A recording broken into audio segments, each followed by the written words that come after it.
Hi everyone, welcome to GK smart চ্যানেলের পক্ষ থেকে তোমাদের স্বাগত এবং good evening.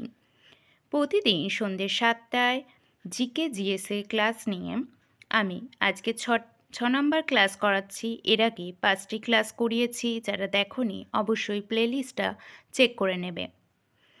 WB SSC group C and group D জিএসএ নতুন সিলেবাস অনুযায়ী 20টি কমনযোগ্য প্রশ্ন নিয়ে আমি প্রতিদিন সন্ধ্যে 7টায় ক্লাস নিচ্ছি তোমাদের।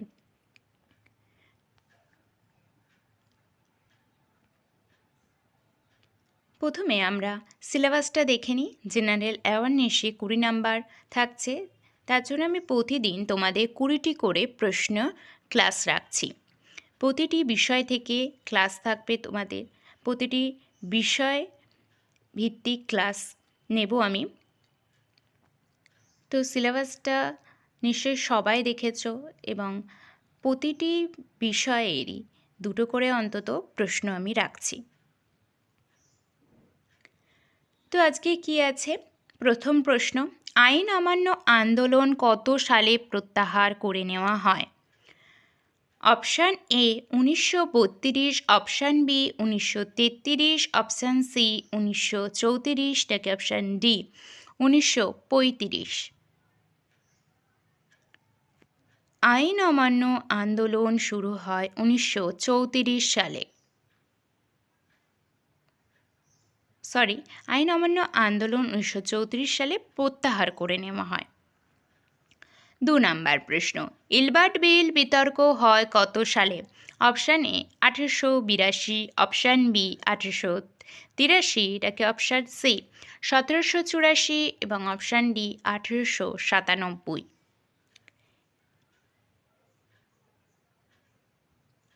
এখানে উত্তর কি হয়ে যাবে? 1883 সালে।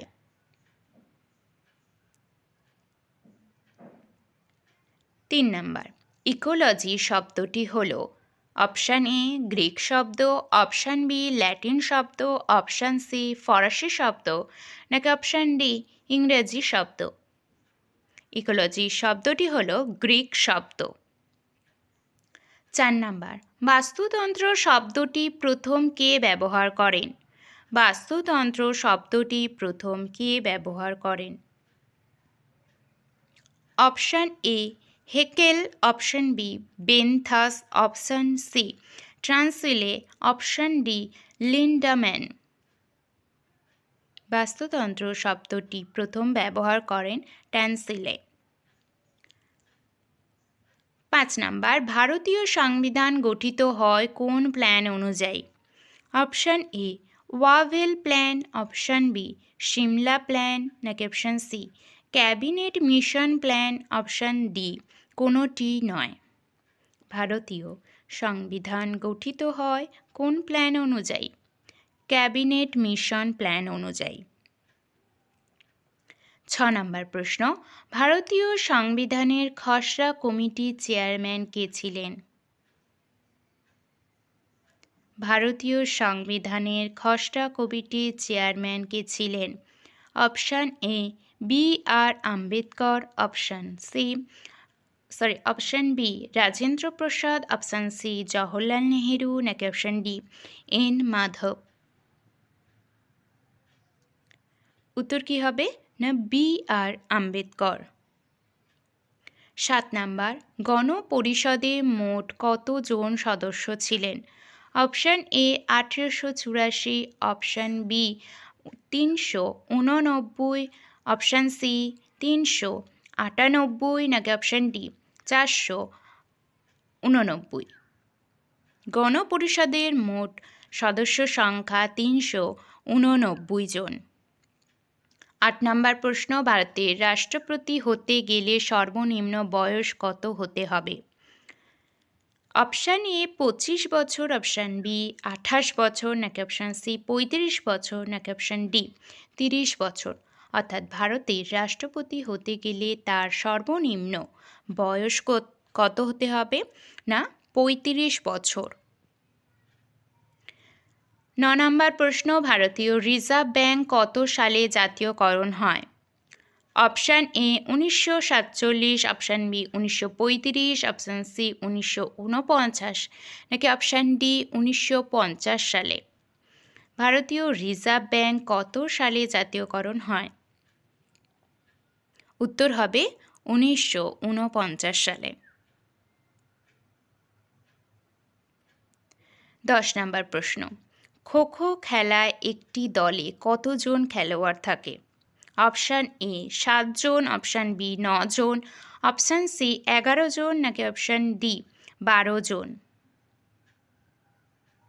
খো খো খেলায় একটি দলে কতজন খেলোয়াড় থাকে? উত্তর হবে 9 জন। 11 নম্বর প্রশ্ন, পশ্চিমবঙ্গের নবীনতম জেলা কোনটি? পশ্চিমবঙ্গের নবীনতম জেলা কোনটি? Option A Paschim Bardhaman, option B Alipurduar, option C Jhargram, নাকি অপশান ডি কালিম্পং।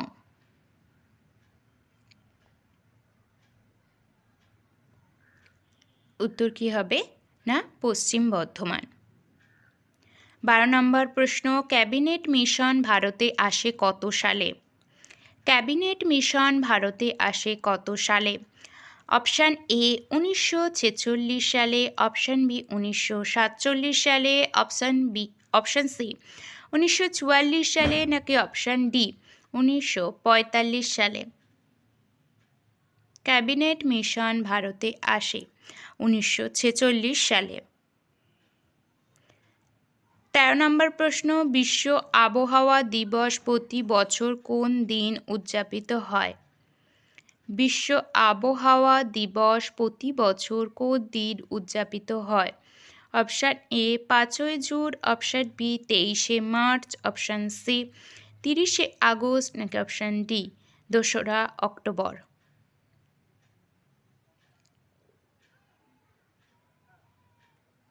উত্তর হবে 23শে মার্চ।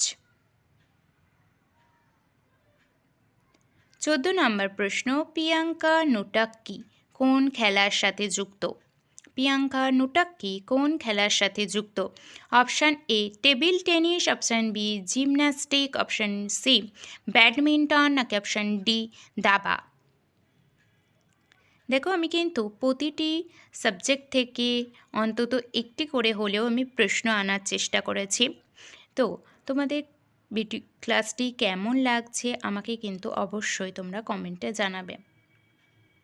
তো প্রিয়াঙ্কা নোটাক্কি কোন খেলার সাথে যুক্ত? উত্তর হবে দাবা। 15 নম্বর প্রশ্ন, থমাস কাপ কোন খেলার সাথে সম্পর্কিত? থমাস কাপ কোন খেলার সাথে সম্পর্কিত? Option A badminton, option B lawn tennis, option C table tennis, নাকি option D hockey. Thomas Cup কোন খেলার সাথে সম্পর্কিত? উত্তর হবে ব্যাডমিন্টন। 16 নম্বর প্রশ্ন, জুপলাং কটনের একটি উদাহরণ হলো?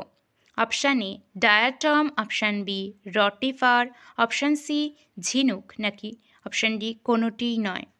জুপলাং কটনের একটি উদাহরণ হলো রটিফার। 17 নম্বর প্রশ্ন, গণপরিষদের প্রথম অস্থায়ী সভাপতি কে নির্বাচিত হন?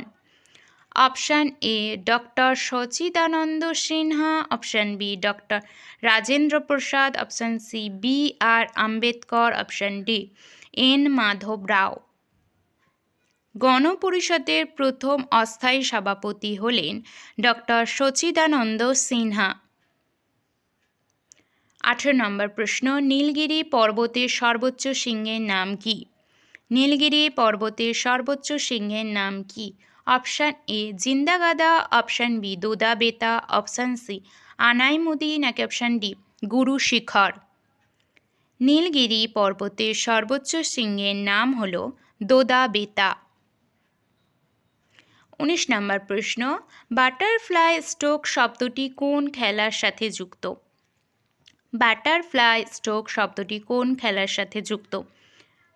অপশান এ কুস্তি, অপশান বি সাঁতার, অপশান সি বক্সিং নাকি অপশান ডি দাবা।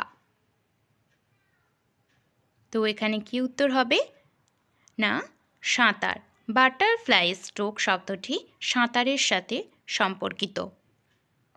20 নম্বর প্রশ্ন, ভারতের কোন রাজ্যের উপকূল রেখা দীর্ঘতম? ভারতের কোন রাজ্যের উপকূল রেখা দীর্ঘতম? Option A Tamil Nadu, option B Maharashtra, option C Andhra Pradesh নাকি অপশান ডি গুজরাট।